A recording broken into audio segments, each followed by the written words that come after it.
Good morning, everyone. Welcome. Yes, it's cold outside here in Annapolis also. I did manage to get into my mother-in-law's apartment from whence I broadcast every week. So we can go ahead and have a session today. And we're continuing with this remarkably complete article uh, by Heike Weiss-Heider entitled The Burning Urgency of Psychodynamic Discoveries in the Red Book for Psychiatry and Psychotherapy, a key to healing resonance of soul, love, and life. So this is a tremendous article. It's been going through it for a while, and hopefully we can wrap it up in the next couple of weeks. But um, it's a brilliant piece of scholarship that Miss Weiss Heider has completed. Now, let me see here. I'm hopeful that I will have some colleagues on YouTube as well. Um, and I need to set up my screen a little differently. All right, there we go. All right. So let me just say good morning to the YouTube audience.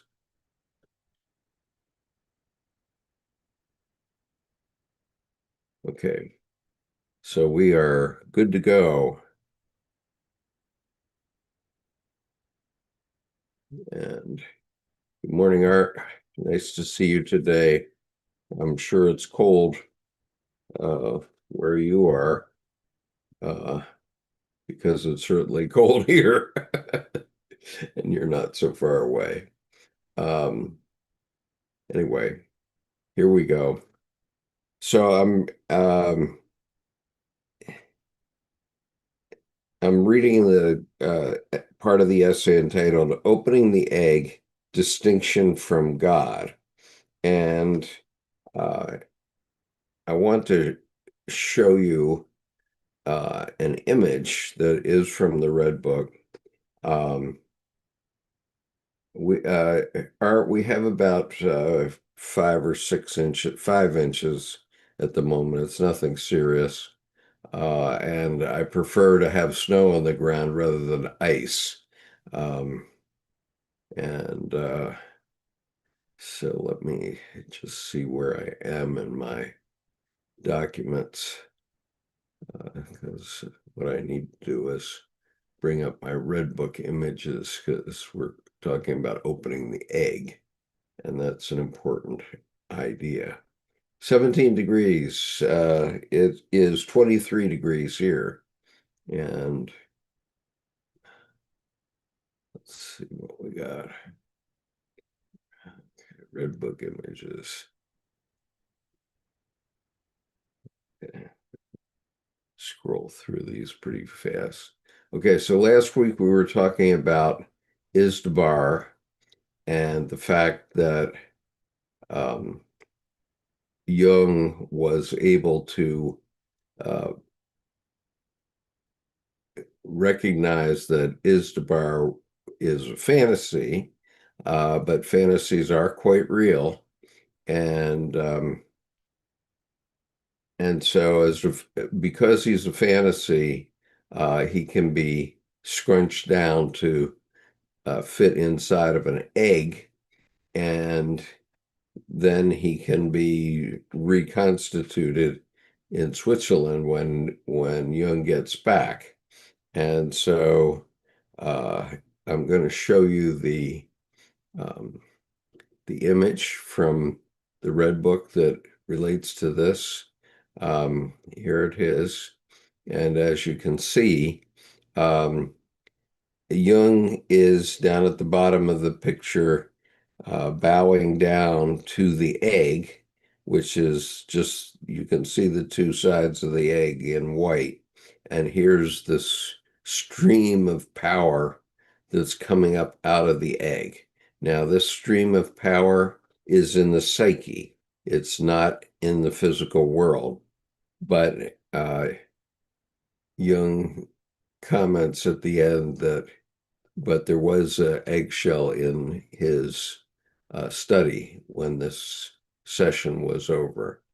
Um, Now, that too is part of his imagination, but no harm in trying. So, so anyway, so now Izdubar's power, the power of the Godhead in the psyche, is reemerged, and there it was. Um, Richard says he's getting nailed in Buffalo today, and it's 9 degrees. Yes, uh, I think so. I remember those days in Buffalo. Richard, I went to law school in Buffalo, and it was often miserable, and I did a lot of shoveling, but it built me up. So um, anyway, here I am, and for you, it's probably good exercise, I suppose. Cherie says, before we begin, I have all my writings with Clancy. I'm a sland. I collected in my trunks. Clancy was so talented. He was a wonderful pianist, says Cherie. Um, and so um, Cherie, what can we do with all those writings, if anything? I'm not I'm not sure what you have in mind, but I'm happy to consider an activity. And so if ever I don't show up on a Sunday and it's a day like this, please know that I'm very leery. I'm in my 80th year this year, and I'm very leery about going out in the snow. I've broken I broke my leg in snow that's a little warmer than this. When it gets up to about 32, then it becomes really risky for me. And and I've also dislocated both my shoulders, and my knee and hip replacements are because I was compensating for the broken leg for about 30 years before I started to get the other uh, joints replaced. So I'm I'm the biotic man now, and I can vouch for the efficacy of joint replacement, but at the same time, I don't want to have any more. And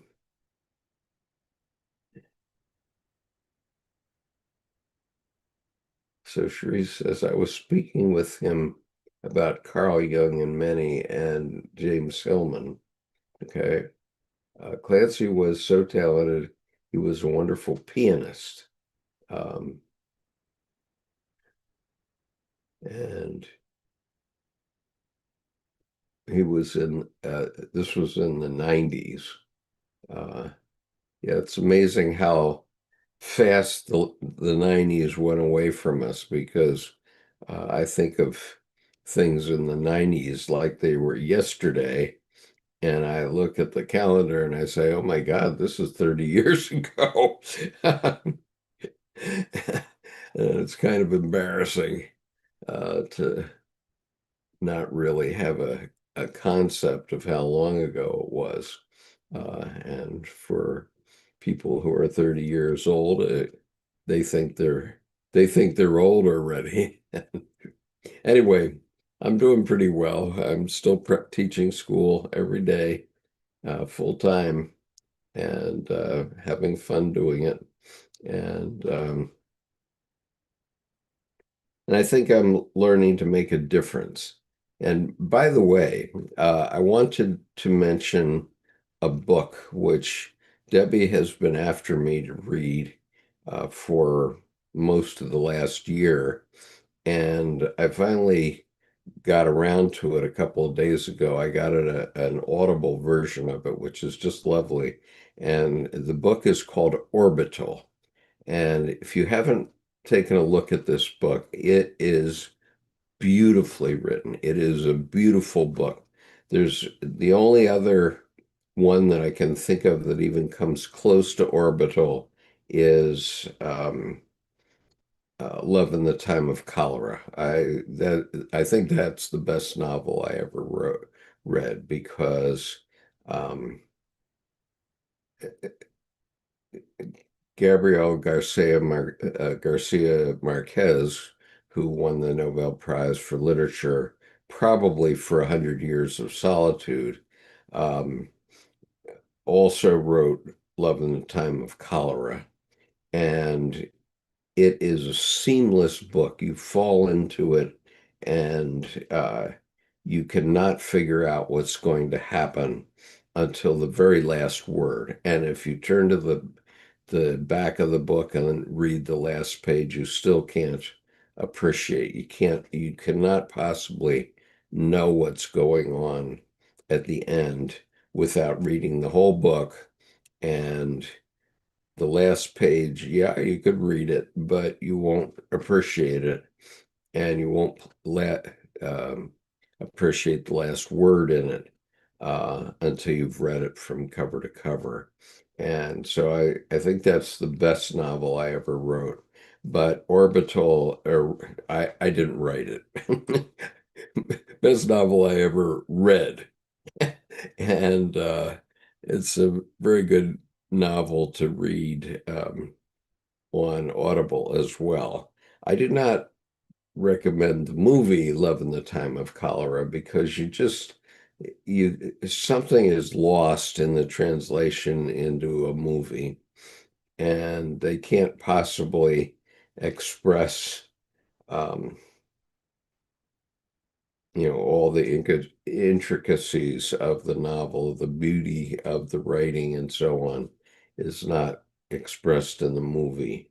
And but Orbital is another of these movies that would be absolutely impossible to do justice to in a movie. I mean, you could do a movie and call it Orbital, but I'll tell you, I'm about halfway through, and I found myself weeping about 5 times so far. I mean, really weeping and uncontrollably. And um, fortunately, I know what that's about, but you don't, and you need to understand why. It's just the total beauty of the way this book is put together. It's just incredible.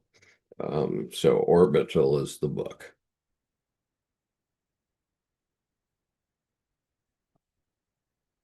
Okay, so opening the egg, distinction from God.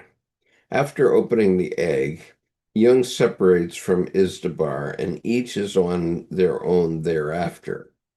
A new level of awareness initiates a new attitude within Jung, a new attitude within Jung, namely that it is essential to be separate from the power, to be separate from the power complex once transformation has taken place. Separation from archetypal realms brings a deflated Jung into a feeling of emptiness, as he no longer identifies with this power complex. Jung realizes that his relationship to power must be refined.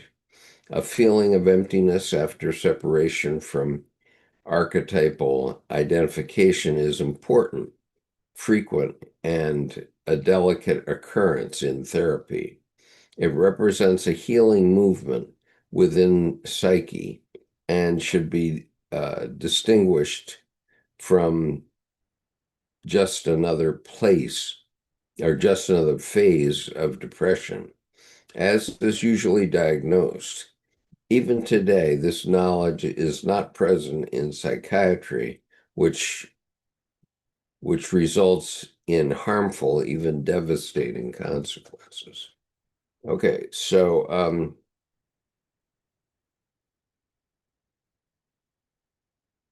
one needs to understand and feel the movements of your own psyche. And when something happens, like reading Orbital as an example, um, you do feel you do feel your psyche move and reorient. And so anyway, and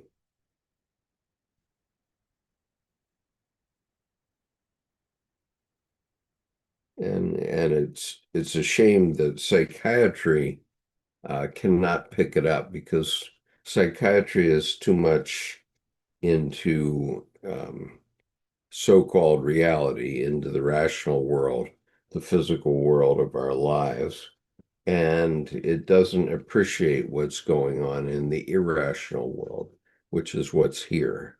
That's what's important. And hi, Katie. Nice to see you today. Okay. Or I'm sorry, Kathy, not Katie. Okay. I'm old. Yeah, I admit it. Having fun with it, though.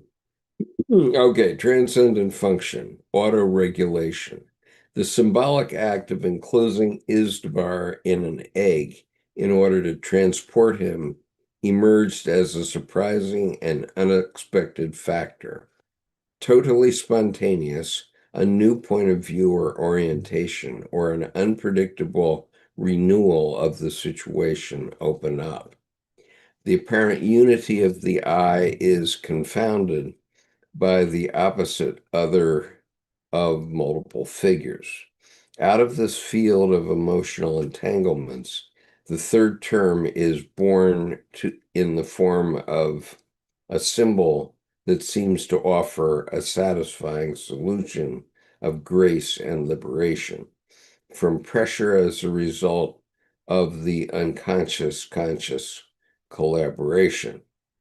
This situation results from a double movement, the surfacing of symbols emerging from the unconscious in one hand, and the repositioning of the I with firmness about its values and arms in the other.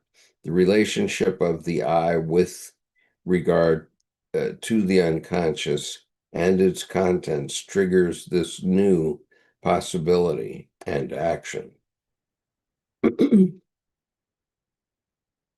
Somehow, nature uses the opposite other to create new births, new symbols, which bring new energies, directions, actions, and consciousness without conflict spaces, effects, behaviors, opinions, etc.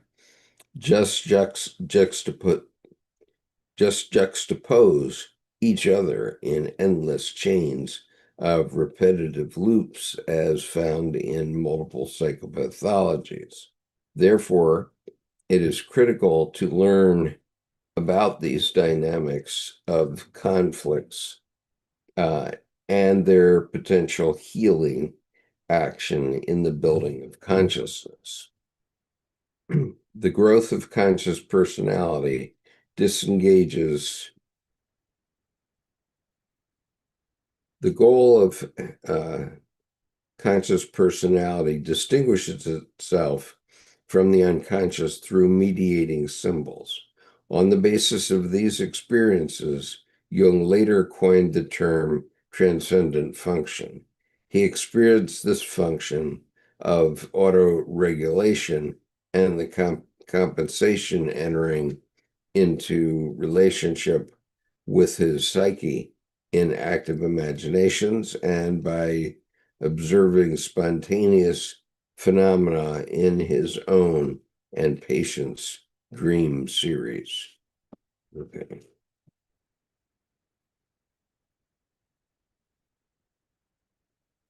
Okay, I'm already hypnotizing myself, and I have to say that I'm usually uh, sleepy. So if somebody is moved to come join me on this YouTube channel and help me read, that would be nice. Um, and if you don't have the book, then fine. But um, I'm reading from Jung's Red Book for Our Time, Searching for Soul Under Postmodern Conditions, edited by Mary Stein and Thomas Arst. Um, Thomas was a dear friend of mine who we lost on the first Easter Sunday of COVID at age 65. I'm very sorry about that.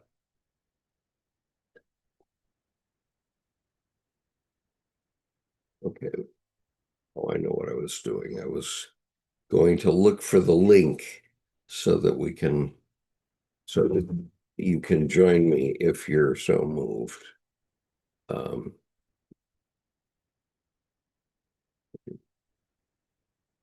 I just do.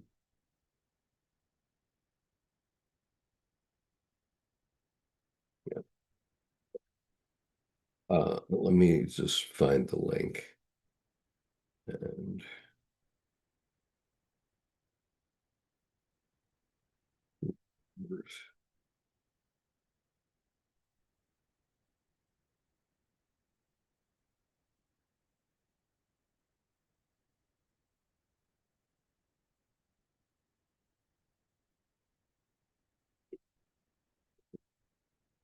here is the link.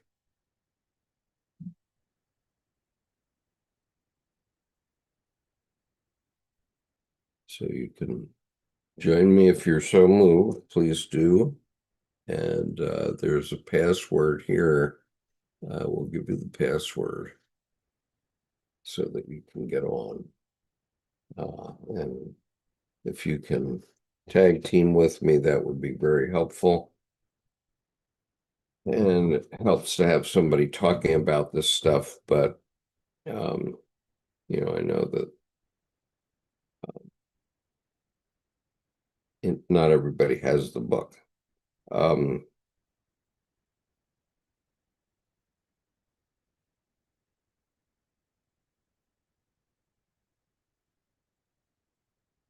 okay, the transcendent function autoregulation.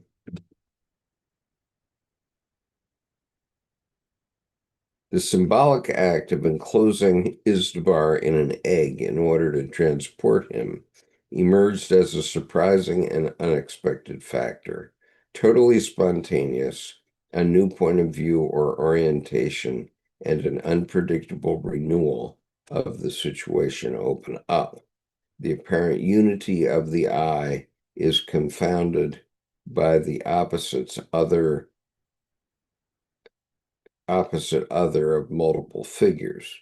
Out of this field of emotional entanglement, the third term is born in the form of a symbol that seems to offer a satisfying solution of grace and liberation from pressure as a result of the unconscious conscious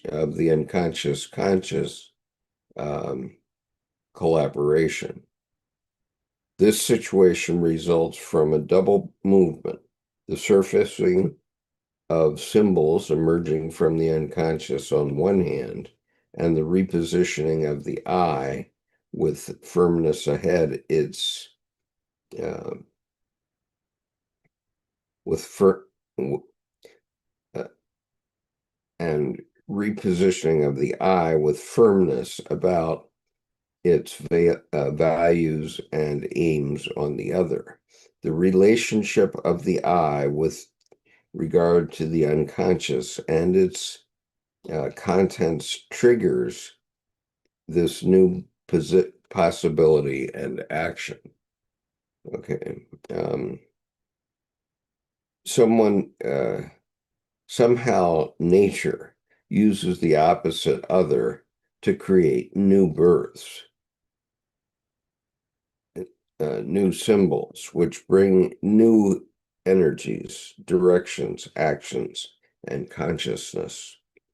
Without conflict spaces, affects, behaviors, opinions, etc., just juxtapose each other in earliest endless chains of repetitive loops as found in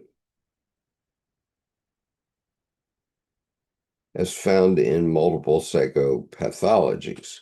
Therefore, it is critical to learn about these dynamics of conflicts and their potential healing function in building of consciousness. The growth of the conscious personality distinguishes itself from the unconscious through mediating symbols. On the basis of these experiences, Jung later coined the term transcendent function. He experienced this formidable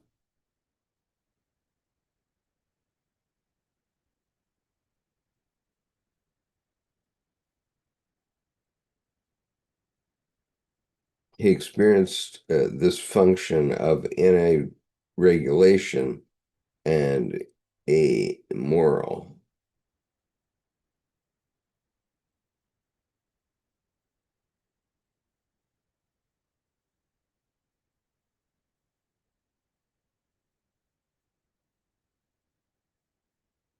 Okay. Sorry, I'm having a little um, hypnosis problem. I'm going to read this last paragraph. If I've read it before, I apologize. The growth of the conscious personality distinguishes itself from the unconscious through mediating symbols. On the basis of these experiences, Jung later coined the term transcendent function. He experienced this function of autoregulation and compensation entering into relationship with his psyche in active imagination and by observing spontaneous phenomena in his own and patient's dream series.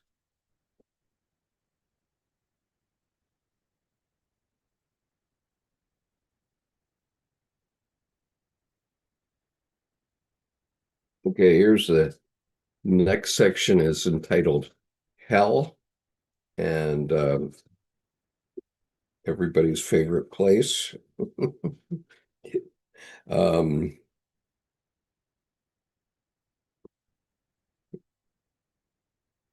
Mind you, I think that in fairness, I should say that Jung did not believe in a place down there, okay, not down under the ground where the devil lives, burning in eternal damnation. Hell is within you. And uh, if you fall into hell, it can be a hell of a job to get yourself out. And some of you may remember that when my daughter was 23, I think, she, uh, after a lovely dinner, just the two of us on her birthday, told me that she thought I was going to hell. She was sorry to say it, but it was true. And I I was shocked by that, but she was right, and I fell into hell at that moment, and it took me 10 years to work my way out of it. So that's why I spent so much time studying Jung, because it was only through his good offices that I could find my way out of hell again. And by his good offices, I mean his books and the people who write about him. Okay, so I'm on page 43 of this, or I'm sorry, 45 of this essay in volume 4. It's entitled The Burning Urgency of Psychodynamic Discoveries in the Red Book for psychiatry and psychotherapy, a key for healing residents of soul, love, and life. So here's the subtitle: Hell. The inner journey escalates as Jung enters into the abyss and awfulness of the underworld, yielding also deep insights about evil and violence within the shadow lands, the shadow lands of psyche. Jung witnesses a serpent-like tangle of human bodies clinging to a young maiden with red gold hair. Three inhumane devilish men embody evil. The maiden's hand firmly clasps a small silver fishing rod by which she has hooked into the eye of the devil as a means to defend herself from torture. If he moves, she will tear out his eye with a final jerk. The soul is in the hands of evil, and evil is in the grips of,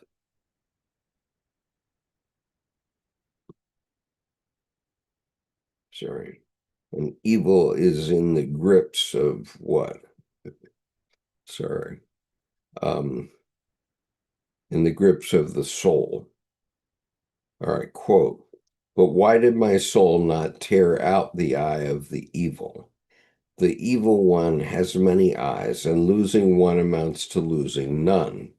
But if she had done it, she would have come completely under the spell of the evil one." Unquote. Evil can seize fullness, its beauty and radiance, only through his eyes, his only vulnerable spot, which the soul wants. There is a will of the soul to take power out of evil by staying consciously connected with the devil's vulnerability, symbolized by the fishing rod being hooked into his eye. This represents a very deep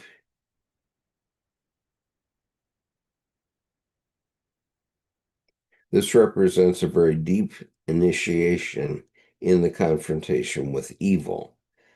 To stay awake is essential understanding, accepting, and connecting with the eventual possibility of emergence or destruction energy. The end of illusion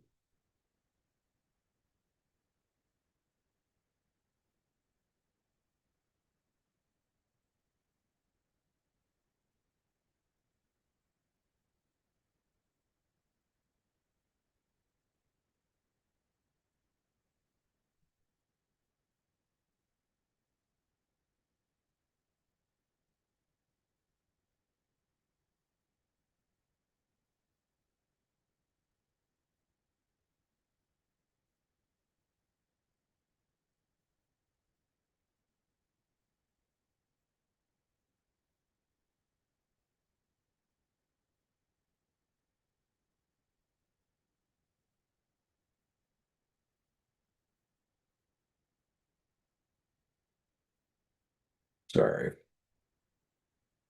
Um,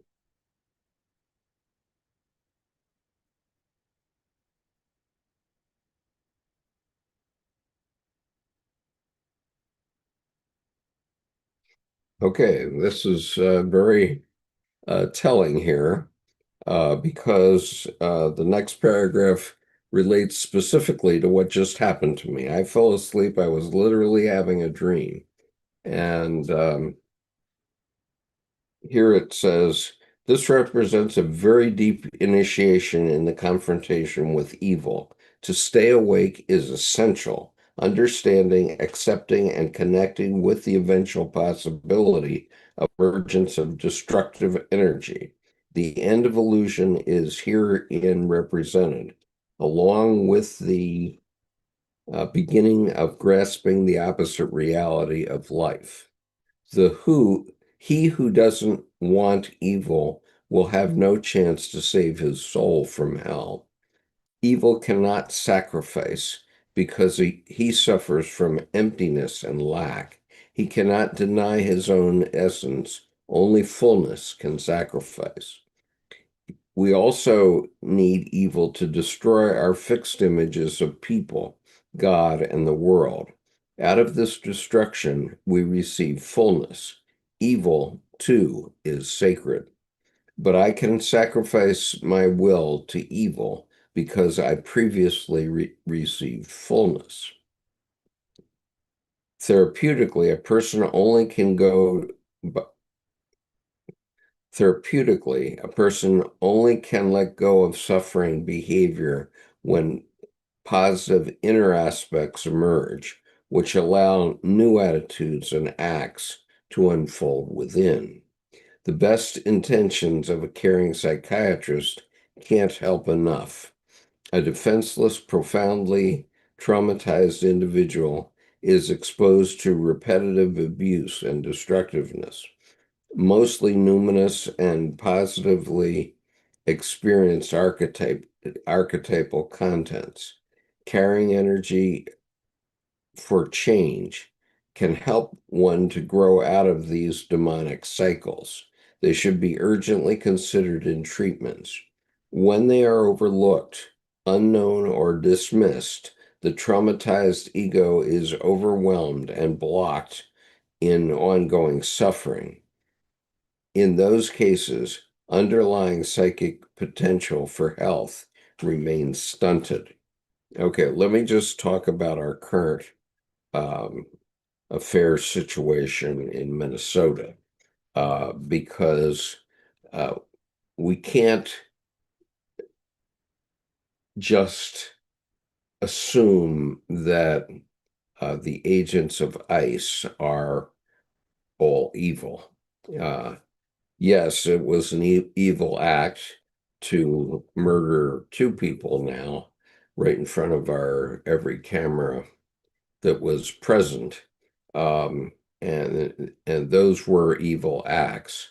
But we cannot assume that those individuals that participated were evil.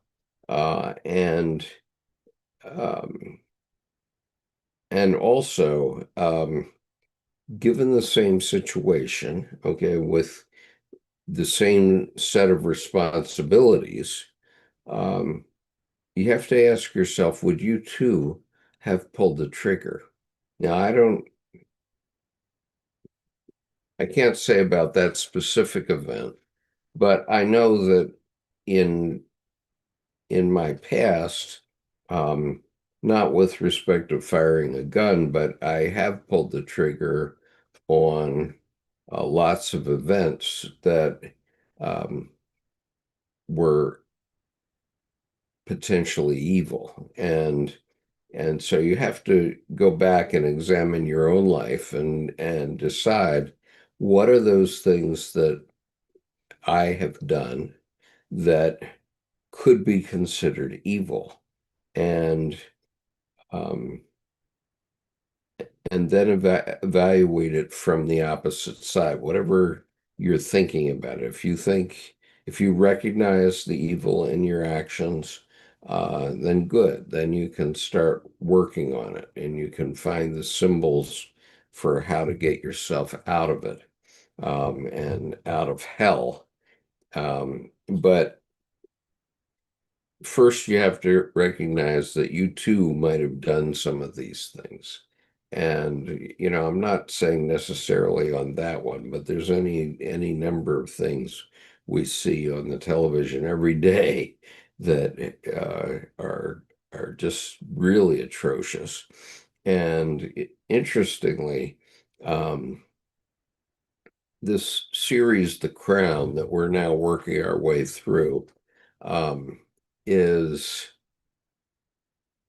really telling because it says that people who have this incredibly privileged life of the royal family of the United Kingdom, um, have done some pretty awful things. And um, and yet other people who have done awful things maybe didn't intend for that. So recently, we are in season 4 of The Crown right now. We're watching the whole series in a few weeks. Um, we see, first of all, uh, in an episode called Fagin, Fagan, we see just a normal British man, a British working man, who uh, finds his way into the palace and literally finds his way into the Queen's bedroom and sits down with her. And she's wise enough to just engage him in conversation. Uh, and um, and he's said some things that are very moving to her that causes her to rethink how some things should be handled. Um, and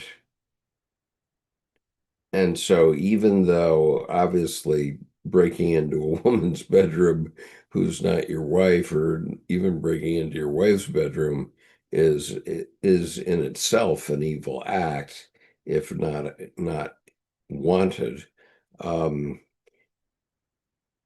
still there was purpose and usefulness in the event. And so I urge you to take a look at that episode of The Crown. It's in season 4, and it's, I think, about episode 7. It's called Fagin, Fagan. And the other one um, is, it's either 1 or 2 episodes later, we come to find out that the royal family had hidden away um, 5 members of the royal family who were imbeciles.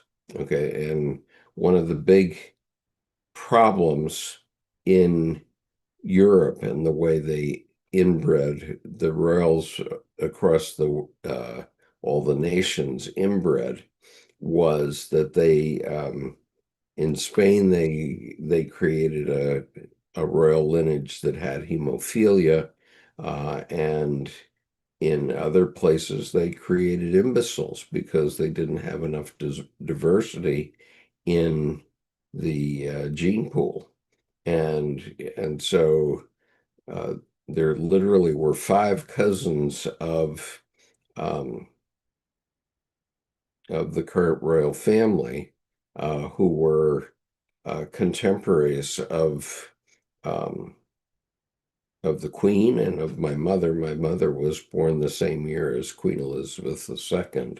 Um, and they were contemporaries of in that generation, which was the greatest generation, the World War II generation, and yet they were kept um, in homes, and I'm talking about institutional homes, because they uh,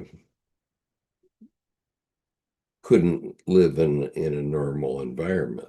They had to be cared for. And even Princess Margaret uh, didn't know about this, in her lifetime. And she discovers it and does some research and finds more details. And the Queen Mother in the play, or in real life, kept the secret for her whole life. And finally she says, but you know, we had to keep it secret from you because of this and that and the other thing. They were all sorts of justifications. Well, both are pretty evil. Okay. Uh, and and so you have to, you know, while there were good reasons to uh, keep it out of public knowledge, um, holy smokes, it's no wonder the royal family gets criticized as a tough family to be a part of. And uh, I think we have to respect the royal family, or anybody that's a leader for that matter, who takes upon themselves um, ultimate decisions. Now, the way the Queen is depicted as handling things was simply to take the projections of society and let the prime ministers who would come and talk with her every week, and presumably are coming every week to see King Charles, and uh, not say anything, don't take any position. Um, and therefore project back on the person that they're talking to, the prime minister, the evil that they themselves are doing, and causing them to reconsider some important decisions.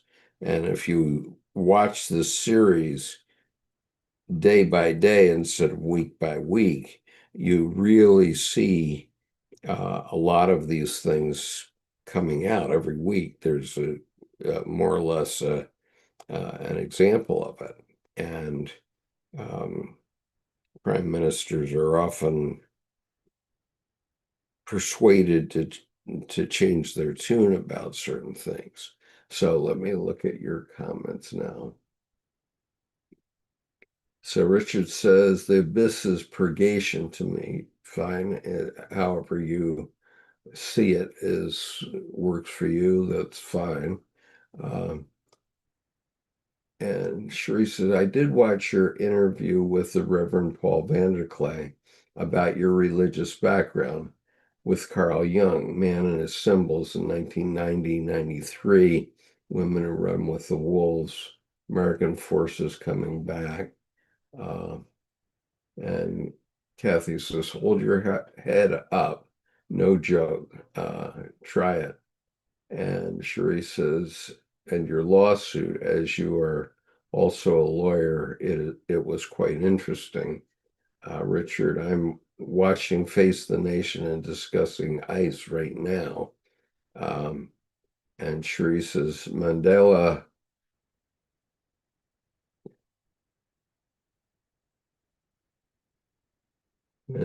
divers finding puffer. I don't know what that is.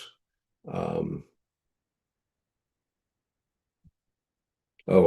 you're talking about in that interview, I was talking about the puffer fish. Yeah, that's quite an interesting story.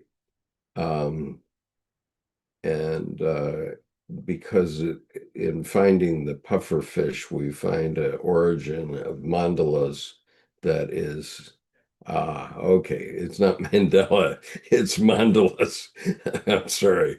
Okay, now I get what you're talking about. I'll refer to that here in a bit. I think I have those images right on my desktop, so I haven't talked about the puffer fish in quite a while, and it's very, yep, I see them actually. Um, uh, so I'll just mention that today. That'll wake me up. Um,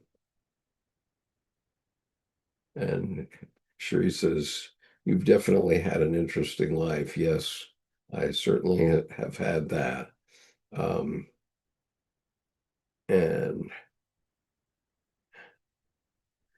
And Sheree says, I watched the earlier versions of The Crown, quit watching Netflix, or was it home box?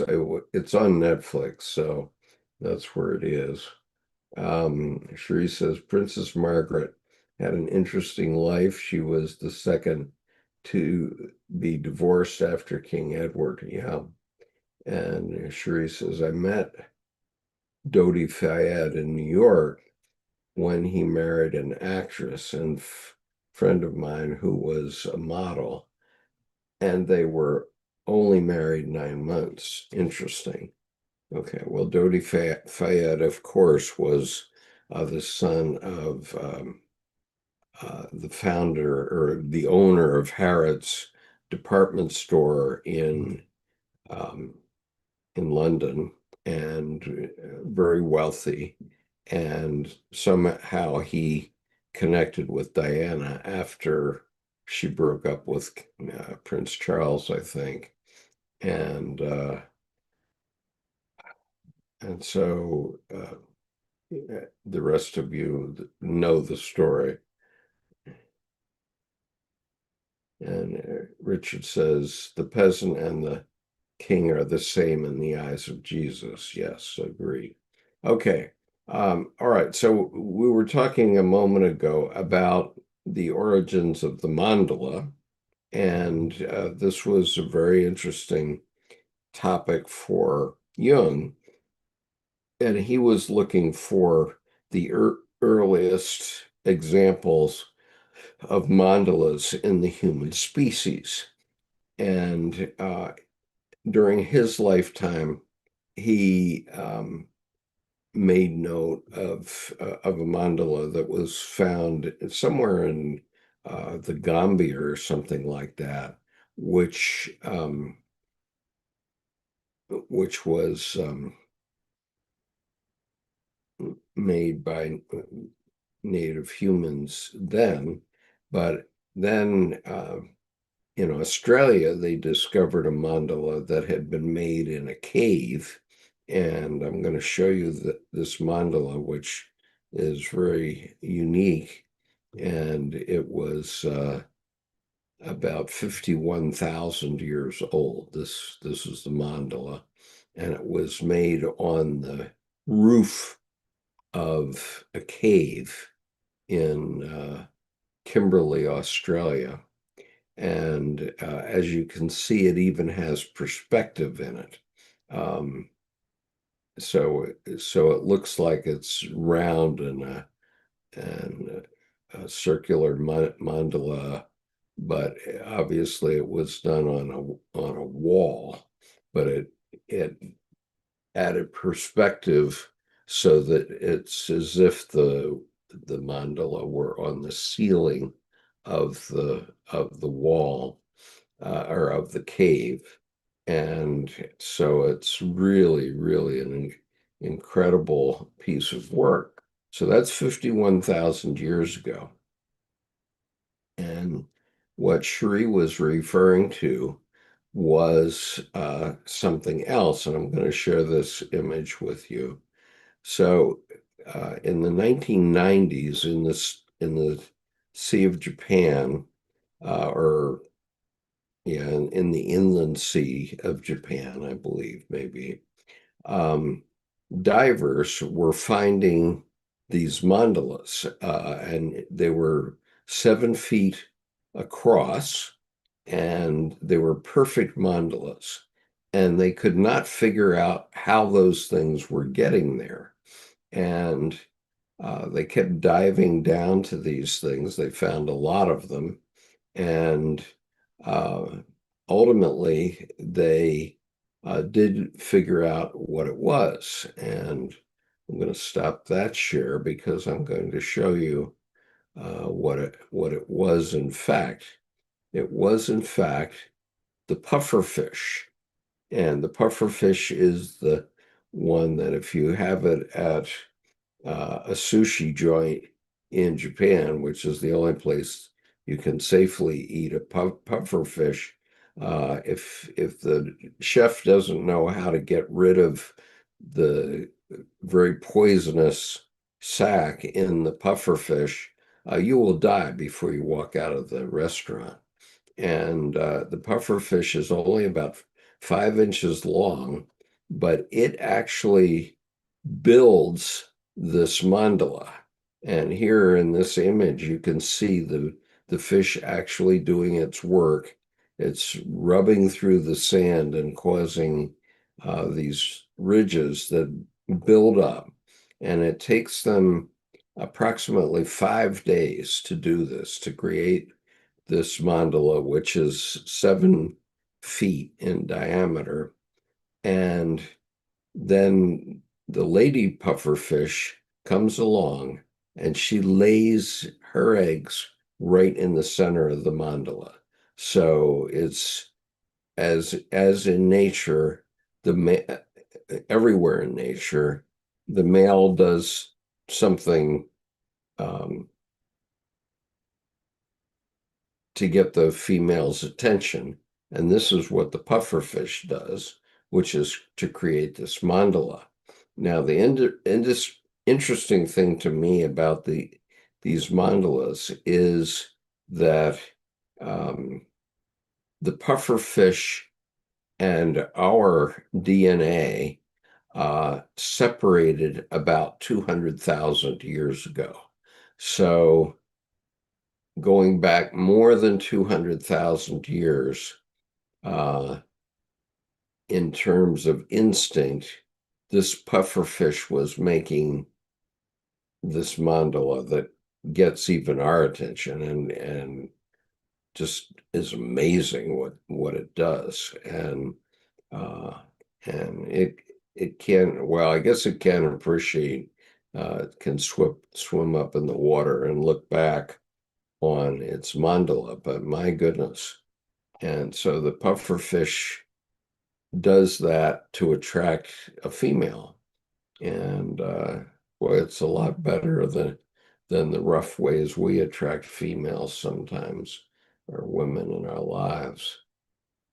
And so anyway, it's quite beautiful, obviously, but it was quite a what it was quite a dramatic discovery for the divers that were working in the Sea of Japan or in the inland sea. Um, and anyway, so okay, so I digress, but I digress. But thank you, Cherie, for reminding me about that because I haven't mentioned it in a while, and it's one of the most amazing things I've ever discovered from Jungian thought. And Jung was trying to get his handle on mandalas. And as you know, I have been doing a lot of painting over especially the last couple of years. And I too am doing a kind of mandala. A mandala does not have to be round as those are. I'm going to just share with you my latest painting, which is in process. It's not done by any means, but here what you see is an early stage of my painting entitled East Paradise. And what it is a map or a view of paradise from, uh, whatever, 10,000 feet. As you fly over paradise, that's what it looks like. At least that's my cut on it so far. I have built it out a little bit further than this morning, but I didn't take a photograph of it as yet. But in any case, it'll be done. I'll probably finish the painting, the colors painting of this within the next week because we're expecting to have time off from school for snow days, and I've put a lot of work into this so far, and this is a birthday present for one of my grandchildren. Um, but anyway, that was that. And as you know, I do not do this art to sell. I do this art as a way of communicating with my own unconscious. And that attitude has been reconfirmed in many things that I'm reading these days. Uh, so Michael says, what's an asexual organism? Is it male or female, or is this off topic? Um,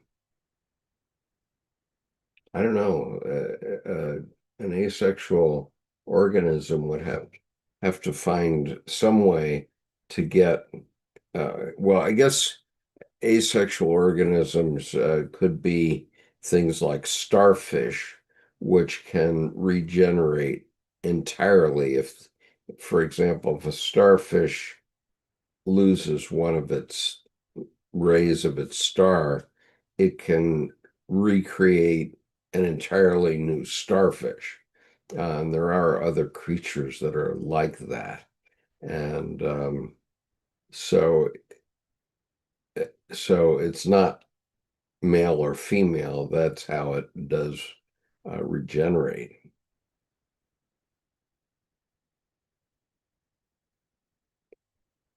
And Sherry says, S, if I ever saw the conversation between Ian McGilchrist and Jordan Peterson. And yes, I did see it long time ago. I don't recall very much about it anymore. Um, Probably I saw it 10 years ago now. And so anyway, so I'm going to make a series of paintings of paradise, and I guess I should give you a little sense of why I think this is paradise. Um, and so I'm going to share it once more just for that, because I have a colleague who's an artist at school who took one look at that and it said it looks like a map. And I said, yep, it's a map of paradise. And what what I did to produce this is, as many of you know, I follow this process called Rocky painting that I was taught by my friend Colleen Kibert. And it in turn, she discusses it in chapter 17 of her book, and uh, entitled Art and Spirit. And it was originally developed in this, well, recently, not, yeah, I guess it was this century, but it was developed by a woman named Mary Fidelis Todd, who illustrated children's books, and I've actually got some of her children's books now. But and she had the inspiration for it from an artist in Germany who was hiding from the Gestapo. Ultimately went to Denmark during the war, and and what you do is you create a color ground, and then um, you draw lines around it. You draw lines around every color boundary. Now this one, um, the way I got the color ground was I took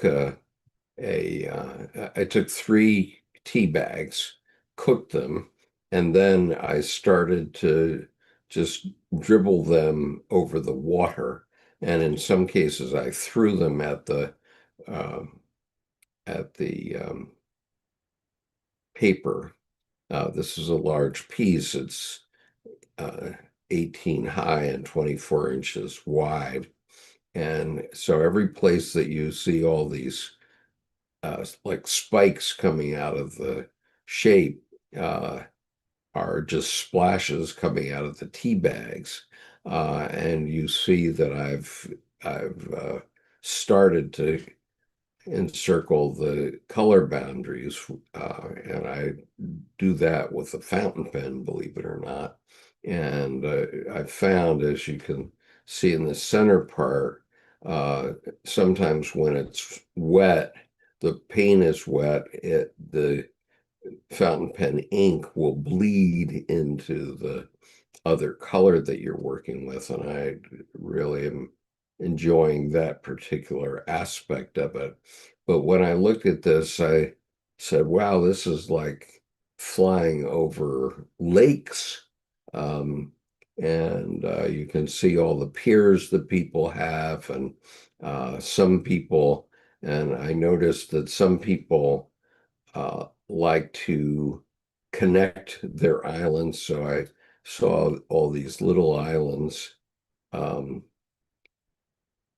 that were just little splashes of tea, and and so now and so some of the islands have causeways out to them, and some of them don't.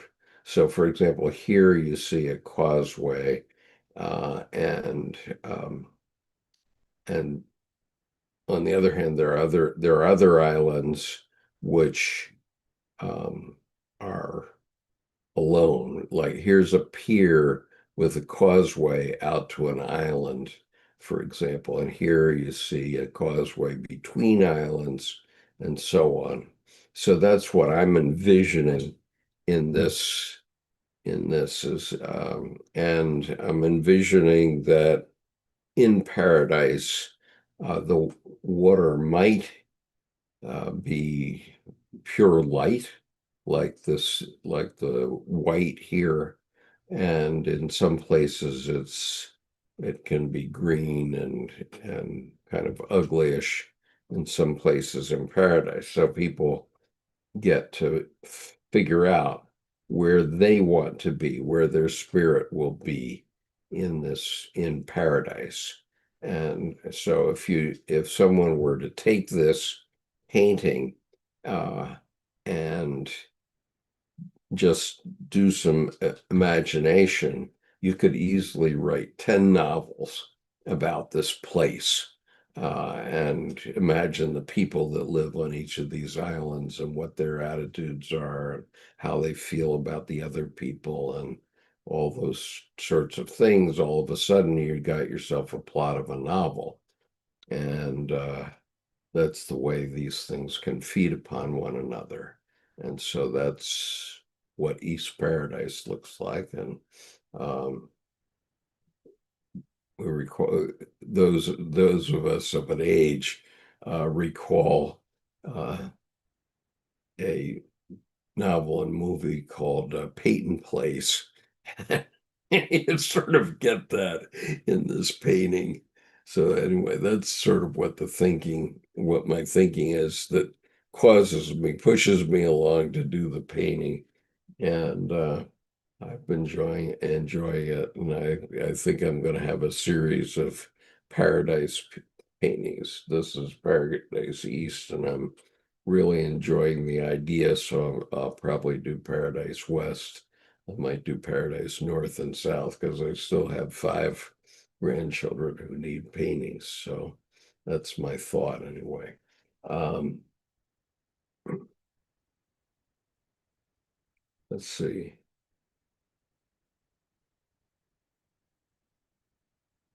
And let's see. Sherry says Krishnamurti, quote, negate all religions. Yeah, I agree with that entirely. Or just ignore them. um, and,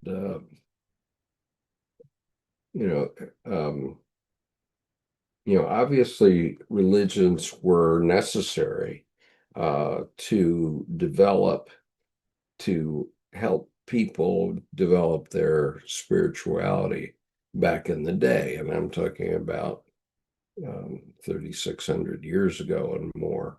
Um, and, if we think of the mandala of the pufferfish, that goes back 200 million years.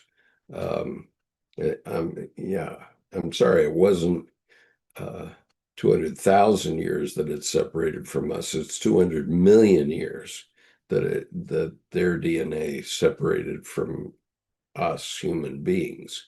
So that's a long time. That's a very long time. And so obviously there's spiritual reasons for uh, doing things about your spirituality and in your instinct. And, you know, Jung didn't quite put all this together in his lifetime, but he did talk about instinct and wanting to get back to what your instinct is saying to you. Um, and Cherie mentions the creative process. Yeah, Colleen Kibert, I'll put her name in the chat here, wrote a book called The Creative Process, and several other books. Um, that's her name, and her recent book is called uh, Art and Spirit, and it is available. Um, it's not cheap, but it's a good book, and I really it's a sumptuous book, I would call it, and I've enjoyed using it as gifts. It's kind of my go-to gift with for people if I'm talking about spirituality and I want to express talk about how it's coming through in my connection with my unconscious. I talk about her book, as you've seen in this session, and um, I sometimes give it to people. I have one left, and then then Colleen has promised to send me 10 more to give away to people who need it. Um, and and so anyway, that's that. And she gives it to me because she says I've given her so much. I don't. I think she's given me more than I can say. So um, it's quite a economy between the two of us. Um, let's see.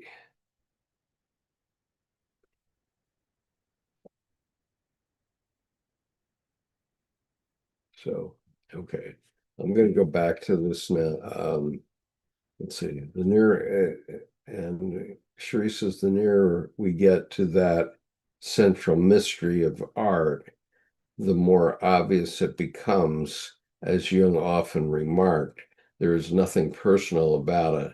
The artist is merely a medium, a channel for the forces. And yeah, that's definitely true.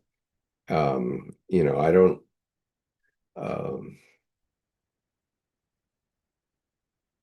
I don't say that I'm anything other than a medium for the art because it's it's my unconscious communicating with me and telling me exactly what to put in every little bit of space in the painting and what to see in the painting.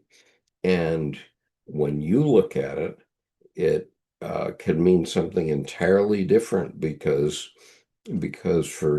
for you that artwork is a mirror that because it doesn't have anything that you can necessarily identify, especially when you begin with something like throwing the tea bags at a piece of paper. um, you're not intentionally creating anything. And I was 4 weeks into this painting before I realized that it looked like a map. And so now I see that and I like that idea and the idea of paradise. And and so, but everything that I do, including throwing the tea bags at it, uh, all came out of my unconscious. Okay. And, you know, except for the tea bags, I'll take that back because my friend Penelope Ryder, who lives in the UK, actually was the originator of the teabag idea. And I started to try it, and I actually like it. And so I'm experimenting with that further. Um,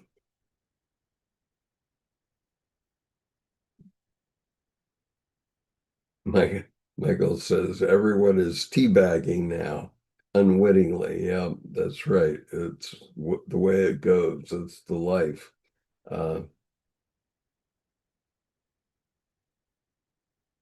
yeah. And Cherie says the nearer we get to that central mystery of art, the more obvious it becomes, as Jung often remarked. That there is therefore there's nothing personal about it. The artist is merely a medium, a channel for the forces. And so, yes, when I'm doing my paintings, I'm a medium for myself in terms of communicating with my own unconscious. I don't, I'm not painting it for someone else. I'm painting it for myself, except for my grandchildren. I make art for gifts to my grandchildren, but the point is I'm doing it for myself, but when you look at it, for you it's a mirror, and your psyche, your unconscious will interact with the work of art, no matter what it is. I mean, I some of the most memorable pieces of art, um,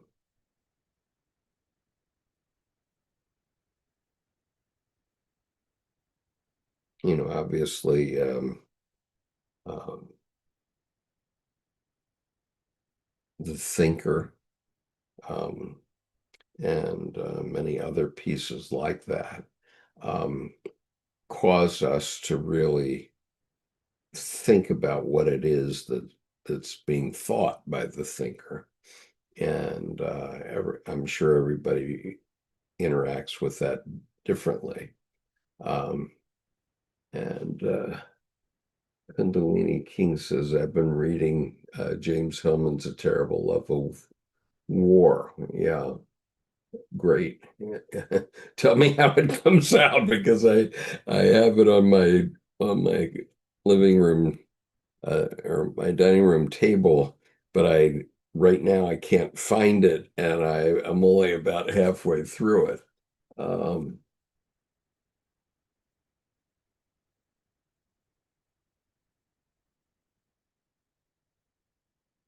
so Cherie says, let's see, channel for forces that are impersonal, and though there can be no great artist without enabling of an instrument, are used that make a difference between the major work of art, sensibility, and talent. It is the power. Yeah, it is a power. And um, I mean, there's artistic skill.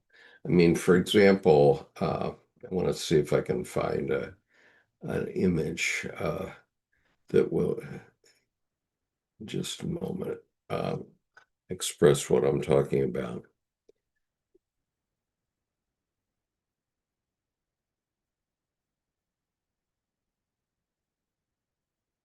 Okay, so,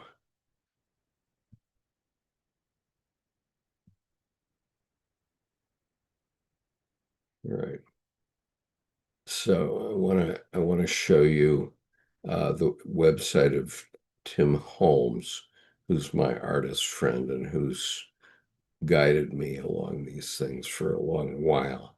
And Tim does a lot of paintings with the so-called dancing world. So he's not trying to replicate the painting per se. It's phosphorescent night in this case.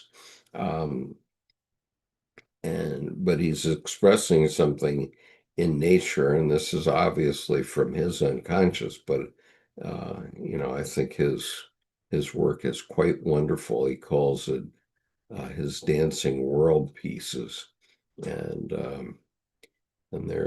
here's one, um, and I think these paintings are wonderful, um, and they all have a flow and an activity to them, and like here's Monterey Bay that he often paints. Um, and this one with the cable car he painted in Austria when he was living in Vienna for a couple of years. Um, and he lives in Montana, so you often see mountains and mountain scenes. And so, so that is this is a master artist, and you see that and you say, well, I could do that. Well, no, you couldn't. And it would be uh, it would be very, very difficult for any individual to just pick up a paintbrush and start to get that stuff in the sense that Tim brings his personal power into it. I'm going to take a short bio break. I'll be right back. I'm going to, let's see, what am I doing?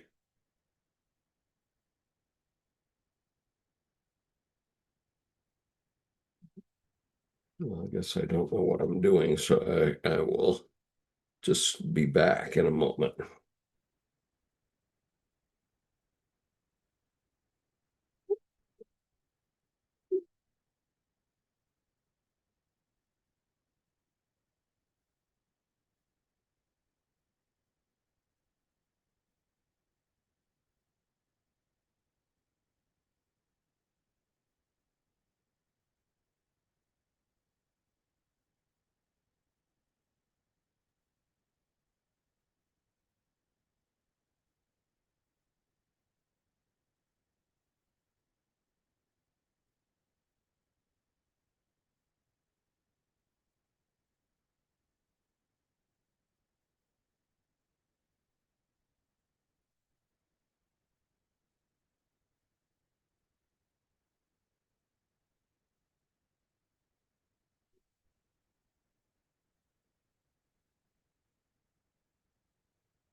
I'm sorry about that. Humanity interposes itself. Let's see what you said.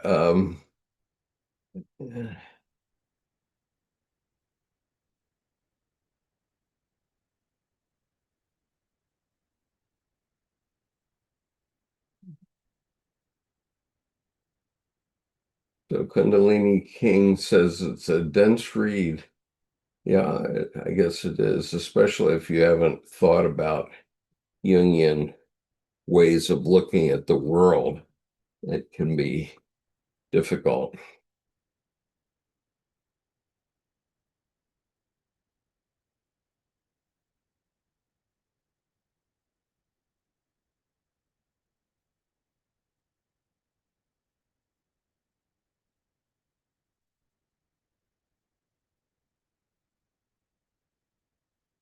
So let me also mention, since we're in uh, a snow event, that um, I broadcast these sessions from my mother-in-law's apartment, but my mother-in-law has moved up into our apartment.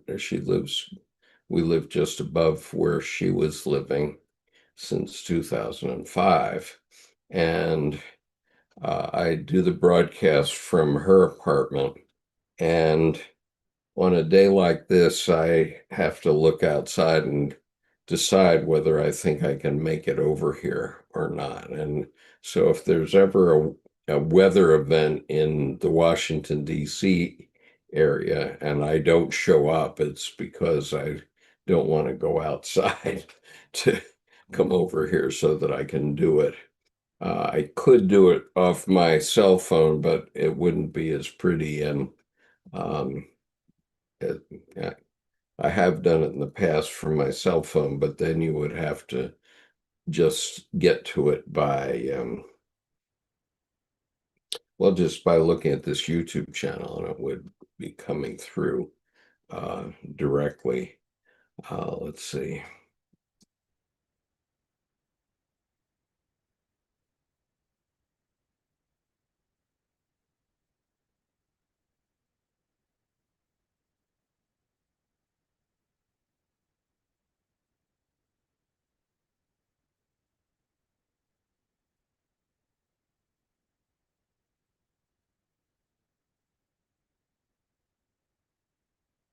So Sherry says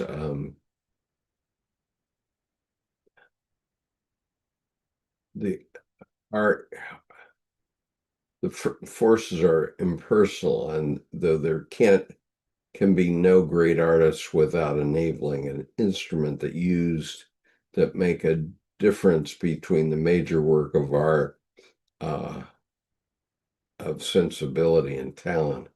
It is the power, purpose, uh, which make which make the difference between those are not merely minor in degree, but also different in kind. The fact that the very gifts that enable and those trivial are charming expression of sentiment, which are merely minor in degree, but also essentially different in kind. Yeah, and that's exactly what is the case with Tim Holmes' work. I'll put his website here, and so you can go look at it, more of it. Um,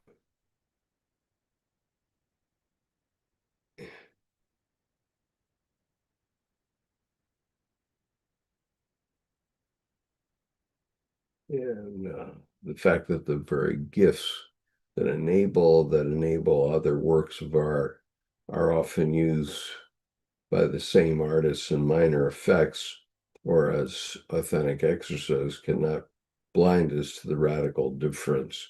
And certainly Tim's work is radically different. Um, and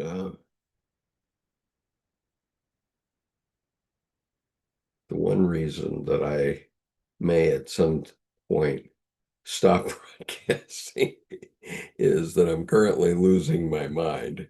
Um, and so um, Friday night, I couldn't think of the word margarita that I wanted to, wanted to order a margarita and I couldn't. And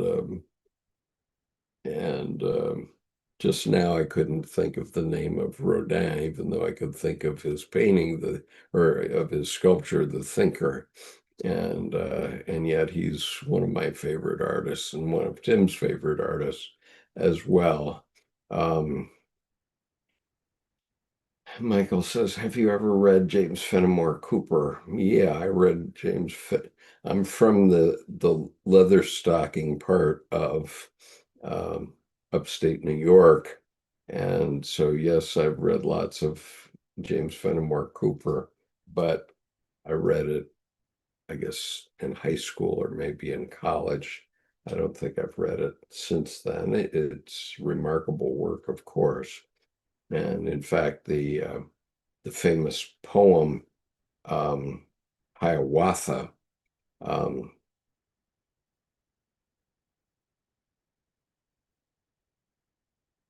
the setting for Hiawatha is the lake where my ancestors put down their stakes and created a farm above that lake and above what we call Chittenango Falls in Chittenango, New York.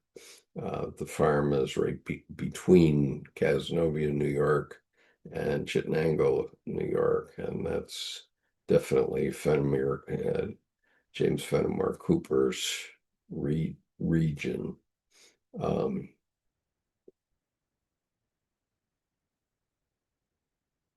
yeah.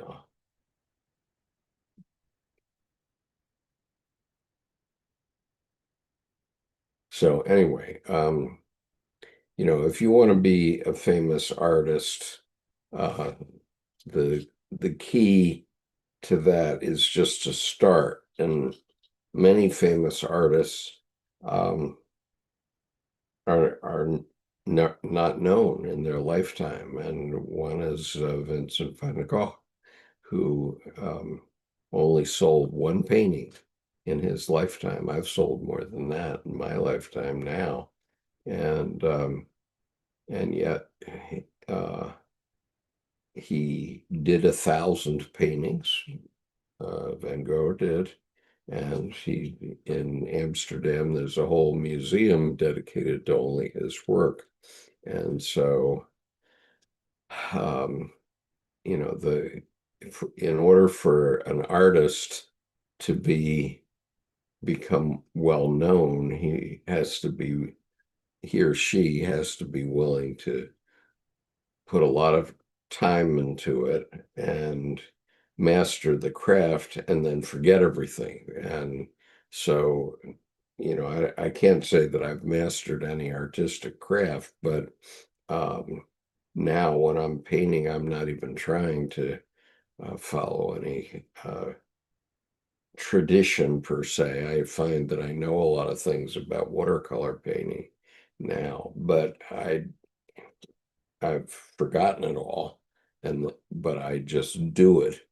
And so when I paint each morning, I don't think about the rules of art per se. I just wait and see what my unconscious asks me to do, and that's what I put on the page. Um, all right, let me quickly look at this next one. Um, and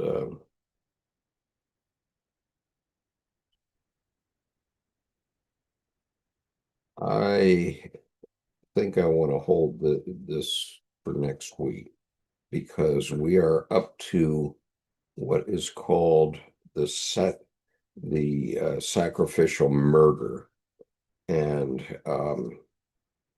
the sacrificial murder is a very important concept in Jungian psychology. So I'm going to engage that from the beginning next week.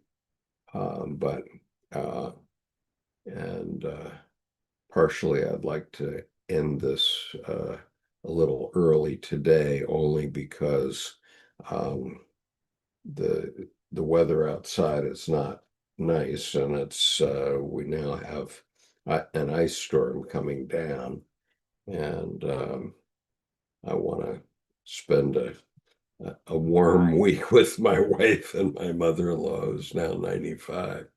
Um,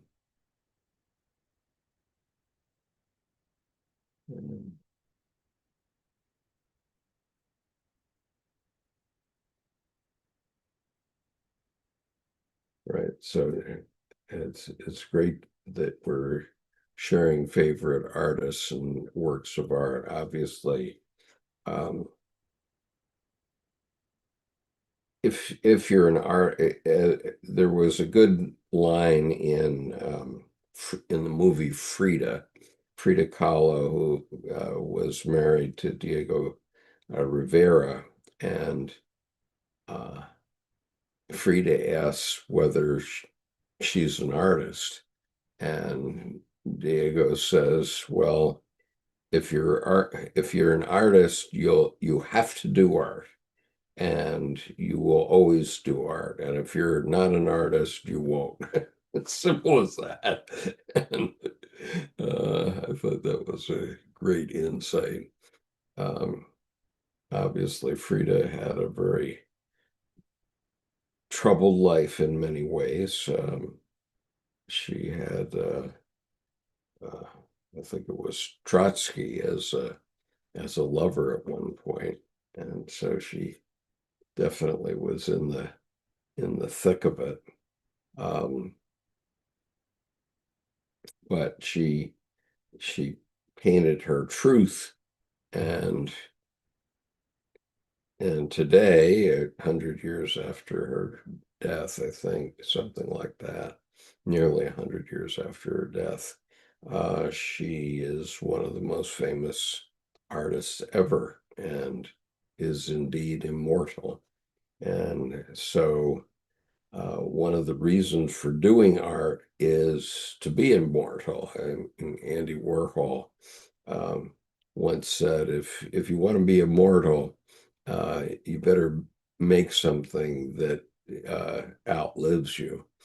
And there's a certain truth to that, and that's one of the reasons why I'm doing paintings for my grandchildren, is to give them um, something to refer to. And I realized that in my own case, I have almost nothing from my grandparents, and I really regret that.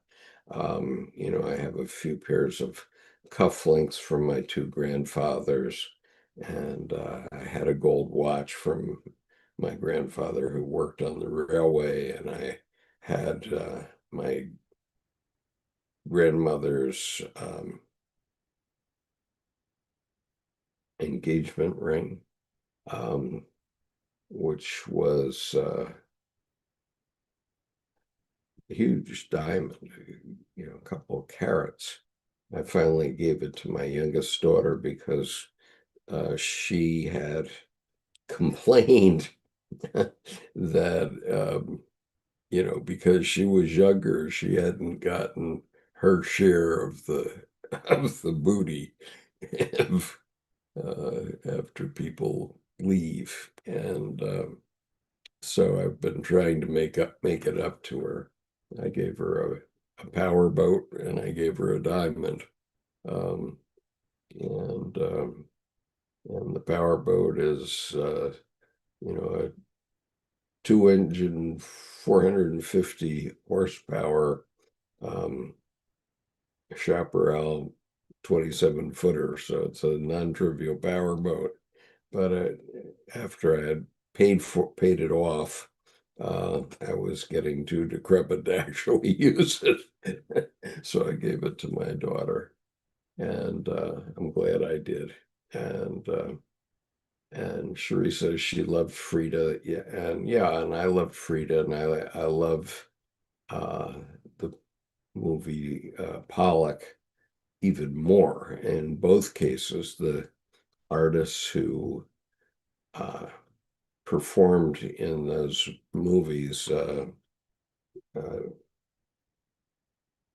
what's his name? Harris, Ed Harris, and I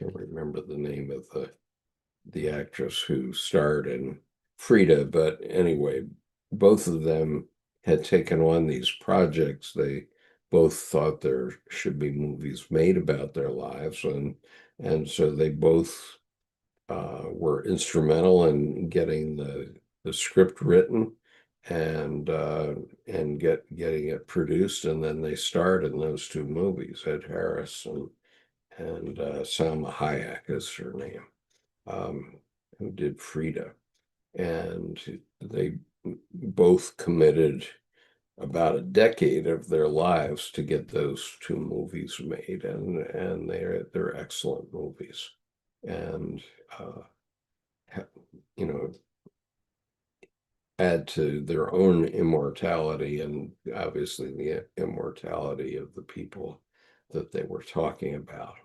Um, so Cherie says, I know a little about the country's history. What did the first colonists eat? Well, I guess they ate turkey, wild turkey, I suppose. Um, and you know, they didn't have corn at the time. You know, they later um, discovered from Native Americans that Native Americans had been eating corn for generations, and Europeans were unfamiliar with it.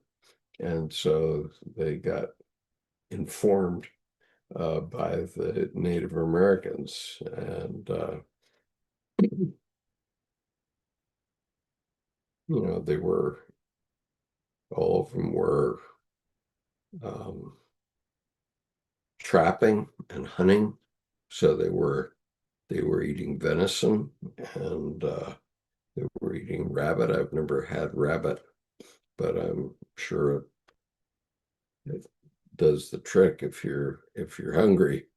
Um, and I know, especially in Europe, Europe is known for having served rat and calling it chicken. So there's a lot of there's a lot of stuff there. Um, but anyway, so thank you for being with me today, and I enjoyed our repartee. Um, did you see August Wilson's play in 1984 five called Fences? Won a Pulitzer Award for drama in 1987. I saw this. Yeah, I did see Fences, I think, and the one that uh, has a fence as one of the actors is the what is it called? The it's a play that's something like the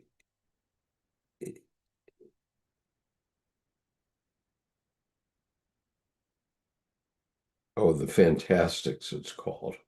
Um, that's the play. It only has three actors, and it has a boy, a girl, and a fence between the two of them. And the fence is actually an actor who's holding a stick out between the two lovers across the fence. And it at one point it was known to be the most had more performances than any other play in the world. The Fantastics, it's called, and it's probably still playing somewhere because I'm going to rate. This is how you spell it, and I think in a way the Fantastics um, is very much like the Orbital, the book that I recommended at the beginning of this session, um, which is kind of a stream of consciousness of six astronauts on one day in orbit. And but what some of the things that happen to them are quite amazing, and some of the sentiments that are expressed there are quite amazing. So I really urge you to take a look at both of those. I think you can probably watch the Fantastics on YouTube, um, but I think you might have to buy or Orbital or buy the Audible book, which is what I have, and well, Debbie and I have multiple copies of Orbital, both hardbound and Audible, and have given it to many other people because we think it's so beautiful. Uh, and Sherry says Denzel Washington in 2011 directed and acted in Fences. Hmm. I guess I don't know what that is then. I was probably conflating that with the Fantastics, I guess. And the reason is because I happen to know that one of the actors in the play The Fantastics is the Fence. And it's very interesting how they do it. And it's an hour and a half long play or 2 hour long play that only the three actors participate in. So, and it was on Broadway for many years. Um, but as I look outside and think of the trek I have to make home, I don't want to risk my legs any more than they've been risked already. So I think I'm going to call this to a halt. And we'll continue next time. We'll continue next time with the part of this called um, the sacrificial murder. And if we have luck, we'll also get to divine folly and the madhouse and the discarded gold crown. Anyway, um, there's a lot in the Red Book, as you know, and I've certainly dedicated enough hours to the Red Book on this YouTube channel. It's now been read and commented on at very great length here, and also on the advanced reading group that I want to mention to you again. Let's see.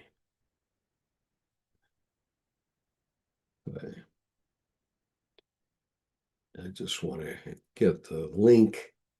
So our Wednesday advanced reading group here is the link, and we meet at 5 p.m. U.S. Eastern Time, whether it's daylight saving or otherwise. Whoops, that didn't pick up, I guess, because I'm using my Windows version here. Oh no. What I like. Okay. I work with both Mac and Microsoft now, and sometimes I get confused in let's see. Here's the password for it, for the advanced reading room. So join us at 5 o'clock any Wednesday. And we have a lot of regular participants who come from all over the world, from Australia to Holland, Sweden, and from Brazil, Paraíba, Brazil.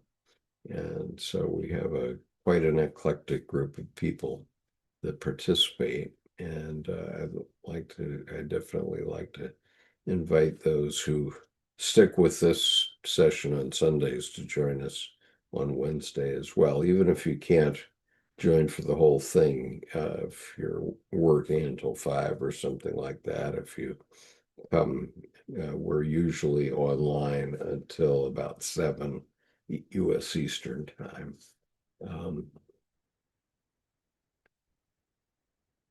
So Cherie says, I will not be watching the Oscars this year, nor did I watch the Golden Globes.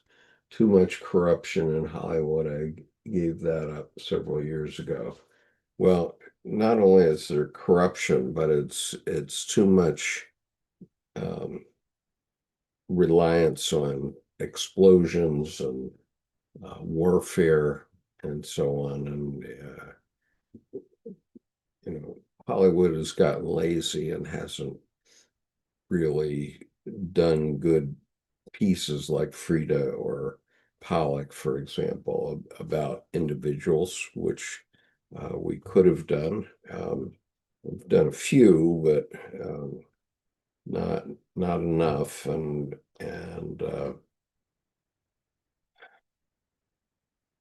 I'm just sick and tired of the cowboy genre, which uh, I now call it cowboys in space.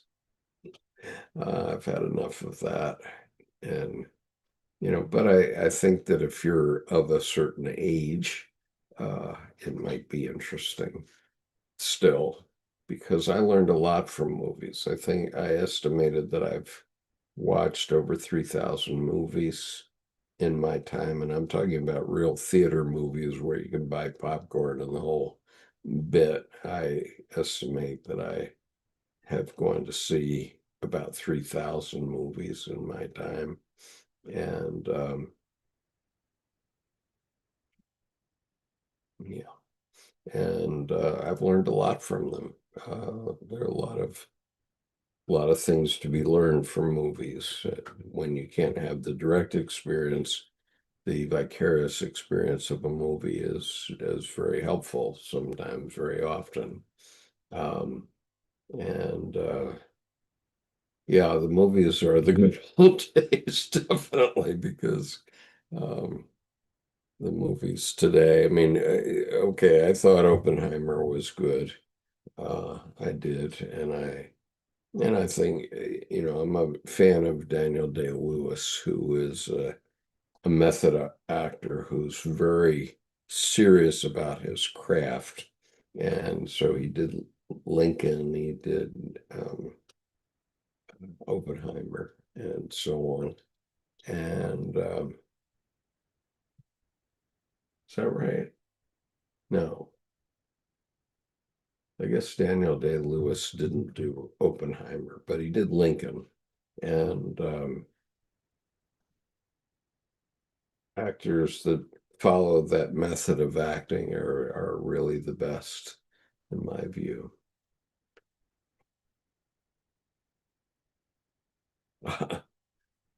So Michael H says, hang on, do you know how to say tally ho in Esperanto? Most certainly I don't. So please do tell.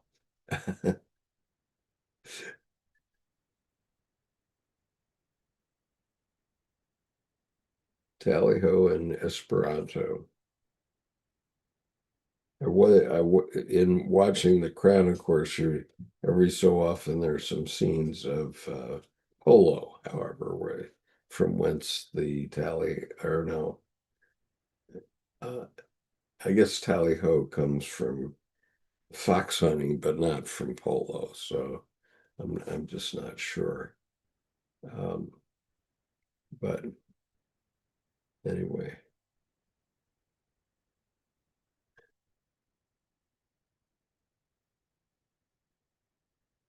all right.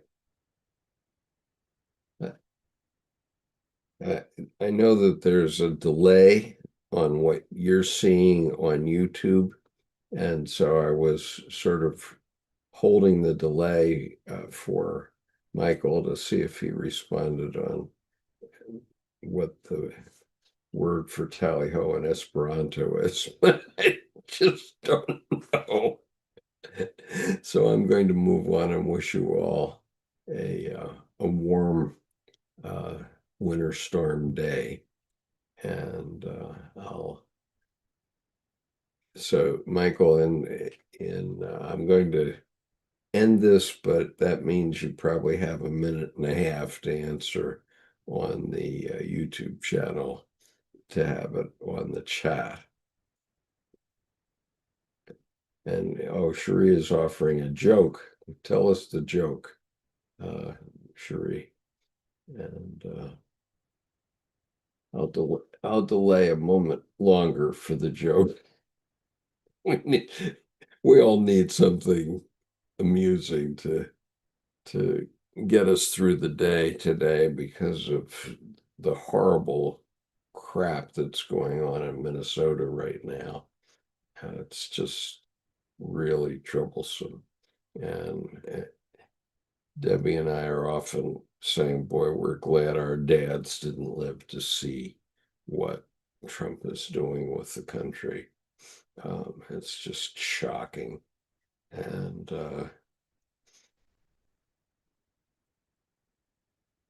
if, yeah, what what more to say? I just can't.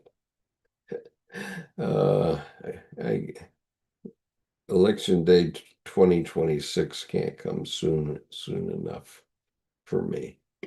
Okay, so Michael says, so I guess that means tally ho. So peace, everyone. Have a great Sunday. And